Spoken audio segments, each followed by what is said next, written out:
هو الله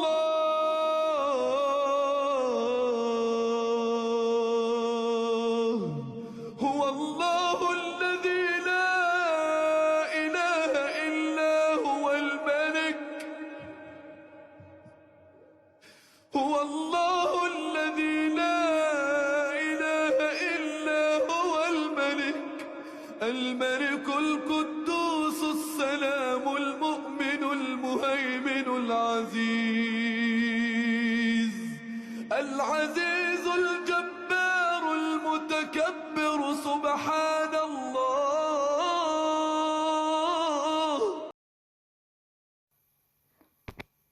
Bismillah, salam alaikum wa rahmatullahi wa barakatuh. Je vais vous montrer quelque chose. Là, vous venez de le voir en grand, mais en fait, c'est plus édifiant que ça. Vous voyez, ça, c'est quelqu'un qui m'a envoyé un message me disant, bon voilà, j'ai rêvé de ça, j'ai rêvé de ça. En faisant le tafsir, d'essayer de comprendre son rêve et de lui demander le contexte, je lui demandais si elle n'avait pas fait quelque chose de nouveau, il y avait quelque chose de nouveau dans sa vie qui pouvait coïncider avec l'entrée de ce rêve, parce que son rêve, en fait, était assez explicite d'un sihr. Et on ne savait pas donc comment ça aurait pu, quel aurait été le biais d'entrée de ce sihr dans sa vie. Donc il y a plusieurs façons, ça peut venir de l'invisible, mais ça peut venir aussi du visible. Donc dans le monde visible, on a la possibilité de faire entrer du sihr ou des shayatines dans la vie des gens par des biais détournés, et ainsi renforcer les waswas, les wasawis, en invalidant soit leurs prières, soit en les faisant accompagner de shayatines au gré de leur vie, tout simplement dans les aspects quotidiens. Et pour ce faire, regardez bien ce que je suis en train de faire, ça sera un agrandissement. Et pour ce faire, subhanallah, eh bien, ils vont user de stratagèmes. Donc vous voyez là, ce sont des broderies, mashallah ala kulli hal, des broderies qui ont l'air tout à fait innocentes, sauf que vous voyez aussi bien que moi que ici il y a un problème qui est quand même considérable. Quand j'agrandis l'image, vous voyez ce que je vois. Sachez que vous verrez dans les carrés magiques, souvent dans les petits talismans qu'on arrive à trouver en tant que raqi, quand des fois on a des cas, les gens tombent sur les sorcelleries, on arrive à trouver les preuves, en fait, on retrouve souvent ce genre de choses qui sont des signes de l'infini. Ici, vous avez donc brodé un démon, carrément brodé sur la tunique, donc plein de signes de l'infini, qui est un des signes qu'ils aiment beaucoup parce que ça représente en fait les deux mondes, le monde du visible et le monde de l'invisible. Et ici, il y a leur passage. Donc en fait, vous retrouverez souvent ces clés-là, et un peu comme dans les symboles égyptiens et ainsi de suite. Donc ici, on pourrait penser que voilà, c'est une coïncidence. Et en fait, non, pas du tout. Ici, vous avez bel et bien un démon qui tient ici, donc contrairement à ce que vous pensez, ses bras sont ici. Et là, il tient un sceptre avec les mains, 3 griffes. Voyez, 1, 2, 3 griffes. Donc ici, ce sont ses bras avec les 3 griffes. Il tient un sceptre et on retrouve ici les deux mondes, le monde du visible et le monde de l'invisible, entre les cornes du diable. Et donc, celui-ci a main mise sur la personne qui va porter cette toge ensorcelée. Parce que c'est bien ce que les gens font, en fait. Donc, ce n'est pas une personne à part qui a fait ça. C'est-à-dire que derrière, dans le monde obscur, Iblis, na'alahullah, monte des plans très complexes dans lesquels il va fourvoyer des gens qui font la conception de ces articles à destination de la communauté musulmane. Donc, au-delà de juste la personne qui a acheté et offert ce qamis, il y a, au-delà de ça, des gens qui ensorcellent notre communauté à grande échelle.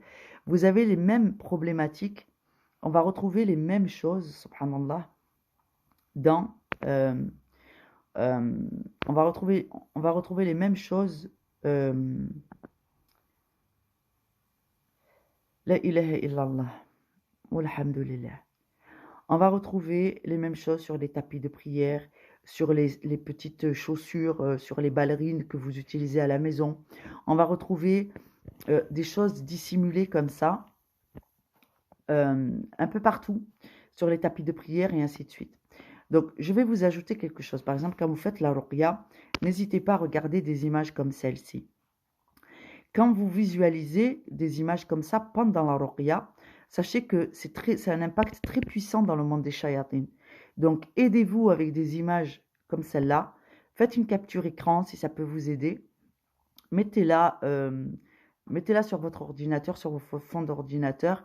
Et n'hésitez pas à regarder des images de feu qui brûlent, par exemple. Et demandez à Allah de brûler les shayatines qui ne veulent pas se soumettre au règne d'Allah. Qu'Allah vous facilite. Salam alaikum wa rahmatullahi wa barakatuh. Bismillah. Voilà la suite. Donc, ici. Là, c'est une photo d'une sorcellerie faite par un talab. C'était l'objet, c'était soi-disant de soigner, d'aider à guérir une personne que j'ai pareil en suivi. Donc, et ce sont des personnes donc qui suivent et qui font la ruqya par elles-mêmes. Et donc, elles me consultent quand elles ont un problème, qu'elles font des cauchemars ou que après une ruqya, il y a des symptômes qui se renouvellent ou qui persistent. Et donc, elle a continué sa ruqya, alhamdoulilah, très courageuse. Elle a des bons résultats. Et Allah l'a guidée, donc Allah entend ses prières, hein, et il guide ses serviteurs. Et il l'a guidée dans sa maison et elle a trouvé cette sorcellerie dans ses affaires. Donc vous voyez, c'est pas, ne vous laissez pas leurrer, c'est pas parce que, subhanallah, il y a ici, c'est bien la seule chose que j'arrive à lire à peu près.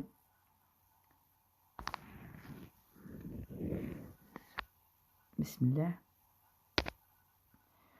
Vous voyez, ici en haut, il est écrit Bismillah ar-Rahman ar-Rahim.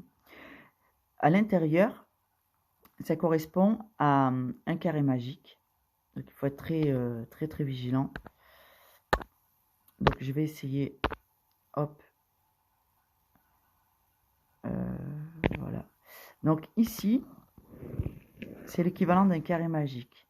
Ici, vous avez à l'intérieur le nom et le grade des sorciers parmi les djinns. Donc ici, là, il y a quasiment autant de shayatines impliqués que ce qu'il y a de carrés. 1, 2, 3, 4. Voilà, donc vous avez le compte. Et ici, sur les côtés, ici, c'est les instructions. C'est ce qui est demandé. Et si vous voyez des noms d'Allah, quelque part dans l'inscription, vous pouvez être sûr et certain que ce n'est pas Allah Azza wa Jal, notre maître, le créateur. Ce sont d'autres shayatines qui prennent le nom d'Allah et qui se font adorer et qui considèrent qu'eux-mêmes ont un règne sur les humains. Donc ça, c'est une sorcellerie commandée, certes, pour éventuellement une guérison, mais en réalité, c'est un shirk billah. Et le shirk billah annule complètement la profession de foi et rend caduque et nul toutes les prières. Et surtout, ça empoisonne considérablement la vie de ceux qui reçoivent ce genre de choses, de ceux qui les portent sur eux comme des amulettes, ou même de ceux à qui on les aurait dissimulés dans leurs affaires. Et concernant la photo que je vous ai montrée là, avec les tuniques, sachez qu'il y a des gens qui sont capables de vous offrir des vêtements, des sacs à main, des sacs à dos, des chaussures, dans lesquels, dans les doublures, ils ont dissimulé ce genre de talisman ou des bracelets faits avec des cheveux et des choses et qu'ils auraient rajouté dans les coutures. Donc soyez vigilants. Si j'arrive à trouver notamment sur... moi je me rappelle de m'être débarrassé d'un tapis de prière parce que chaque fois que je faisais la prière dessus, j'arrivais pas à me concentrer, j'étais toujours attirée par les espèces de dessins qu'il y avait dessus. Et puis j'avais dit dans ma salade, j'ai dit Allah, c'est pas possible, j'ai l'impression que il y a une tête de démon et quelque chose qui me regarde dans mon tapis, j'arrive pas à me concentrer, donc j'ai changé de tapis et je regrette pas, alhamdoulilah. Donc effectivement, ce sont des réalités, la réalité des musulmans. Donc qu'Allah vous protège, qu'Allah vous facilite. Commencez à être vigilant, s'il vous plaît, dans ce que vous achetez. Commencez à être vigilant dans ce que vous faites rentrer chez vous. Et si vous avez un doute, coranisez vos vêtements, plongez-les dans l'eau coranisée. Pour désactiver ce genre de sorcellerie, il faut absolument les plonger alhamdoulilah, dans l'eau coranisée. Et ici, une autre qui est extraite d'un site sur lequel je vais. Vous voyez, on a vraiment des choses qui se ressemblent, subhanallah, avec toujours qui commence par Bismillah ar-Rahman ar-Rahim et ainsi de suite. Donc c'est très très, ça craint. Donc ici c'est pareil, là ce sont des clans de shayatin ici, avec à l'intérieur, eh ben, les numéros correspondent à des numéros de grade chez les shayatin. Et donc voilà. Tout ce qu'ils aiment bien, les étoiles, la lune, ça peut être ça, comme ça peut être des dessins, quelque chose de très lunaire comme dessin, mais dans tous les cas, ça dépend des clans de shayatin, donc vous n'aurez pas toujours les mêmes signes à l'intérieur, parce que ça dépend de leur clan. Voilà, qu'Allah vous facilite, qu'Allah vous protège. Si Allah vous donne l'intuition d'aller chercher quelque part, de nettoyer votre maison et tout, soyez attentifs, parce que c'est souvent que Allah vous indique un endroit spécifique où il y aurait des sorcelleries. N'hésitez pas en cas de doute à vaporiser votre maison de coraniser. Salam alaikum wa rahmatullahi wa barakatuh.